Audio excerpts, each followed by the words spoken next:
আমরা জীবনে এতটা ধন সম্পদ কামাই করি, অথচ শেষ নিঃশ্বাসের পর সেই টাকার বেশিরভাগ পড়ে থাকে ব্যাংকে, লকারে বা অন্যের নামে। জীবদ্দশায় হয়তো আমরা প্রয়োজনীয় চিকিৎসা, মানসিক শান্তি বা একটু সুন্দর ভ্রমণের জন্য টাকা খরচ করতে পারি না, কারণ আমরা ভাবি এখন নয়, পরে করব। কিন্তু পরে নামে সেই দিন অনেক সময় আর আসে না।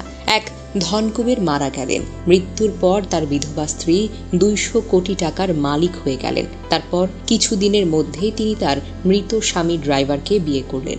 নতুন বর ড্রাইভার মনে মনে বলল, আমি ভেবেছিলাম মালিকের জন্য সারা জীবন পরিশ্রম করেছি, এখন বুঝতে পারছি আসলে মালিকই আমার জন্য পরিশ্রম করে গেছেন। এটাই হলো নির্মম সত্য। টাকা, বাড়ি, গাড়ি, জমি সবকিছু শেষে অন্য কারো কাজে লাগে, অথচ আমরা সুস্থতা, ভালোবাসা, শান্তির জন্য সামান্য সময়টুকু ব্যয় করি না। আমাদের জীবনের কিছু কড়া বাস্তবতা। একটি দামি স্মার্টফোনের অধিকাংশ ফিচার আমরা কখনোই ব্যবহার করতে পারি না। একটি 2023 সালের গবেষণায় দেখা গিয়েছে, স্মার্টফোন ব্যবহারকারীরা ফোনের মাত্র 30 থেকে 40% ফিচার নিয়মিত ব্যবহার করেন, বাকি অংশ অপ্রয়োজনীয়, অজানাই থেকে যায়। দ্রুতগতি গাড়ির 70% গতি দরকার হয় না, শহরের রাস্তায় ট্রাফিকেই আটকে থাকে। বিলাসবহুল বাড়ির বেশিরভাগ কক্ষ অব্যবহৃত থাকে। 2024 সালের একটি সমীক্ষায় দেখা গিয়েছে, ধনী পরিবারগুলোর বাড়ির 60 থেকে 70% জায়গা অতিথি কক্ষ, স্টোরেজ বা শোপিস হিসেবেই থেকে যায়। আমাদের আলমারিতে থাকা পোশাকের বেশিরভাগ কখনোই আমাদের পরা হয় না। একটা গবেষণা অনুসারে গড়ে একজন মানুষ পোশাকের মাত্র 20 থেকে 30% নিয়মিত ব্যবহার করেন। সারা জীবনের উপার্জনের 70% অর্থ শেষমেশ অন্যদের হাতে চলে যায়, যাদের অনেকেই মৃত্যুর পর বছরে একবারও হয়তো আমাদের জন্য দোয়া করে না। তাহলে বাঁচার সঠিক উপায় কি জানেন? 1. আপনার স্বাস্থ্যকে প্রথমে রাখুন। অসুস্থ না হলেও বছরে অন্তত একবার মেডিকেল চেক আপ করান। প্রত্যেক দিন যথেষ্ট পরিমাণে পানি পান করুন। শরীরের কার্যক্রম স্বাভাবিক রাখতে এটি অপরিহার্য।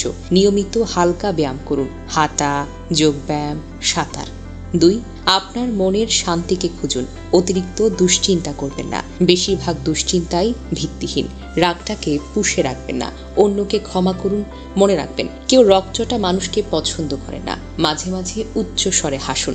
হাসি আপনার মন ও শরীরের জন্য প্রাকৃতিক ঔষধ। 3. ভালোবাসা ও সম্পর্ককে মূল্য দিন। জীবনসঙ্গীর সাথে সময় কাটান, মাঝে মাঝে হাত ধরে হাঁটুন, কোথাও খেতে যান। পরিবারের সাথে সময় কাটানোকে গুরুত্ব দিন, শুধু ছুটির দিন নয়, প্রত্যেক দিন।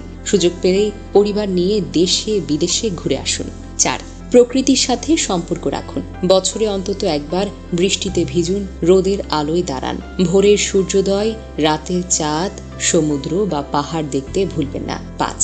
আচরণে বিনয়ী হন। ক্ষমতাধর হলেও বিনয়ী ও নম্রতা বজায় রাখুন। সঠিক সিদ্ধান্ত হলেও অনেক সময় ছাড় দিতে হয়, তাতে আপনার সম্মানটা কমে না। 6. তৃপ্তি খুঁজুন।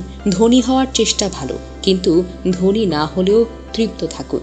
মনে রাখবেন, সব ধনী মানুষ সুখী নয়, কিন্তু অনেক সাধারণ মানুষও অশেষ আনন্দে বাঁচে।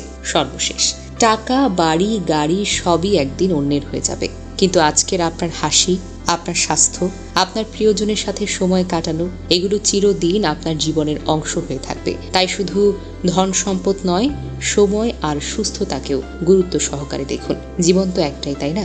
তাই সেটিকে পরিপূর্ণভাবে বাঁচতে হবে।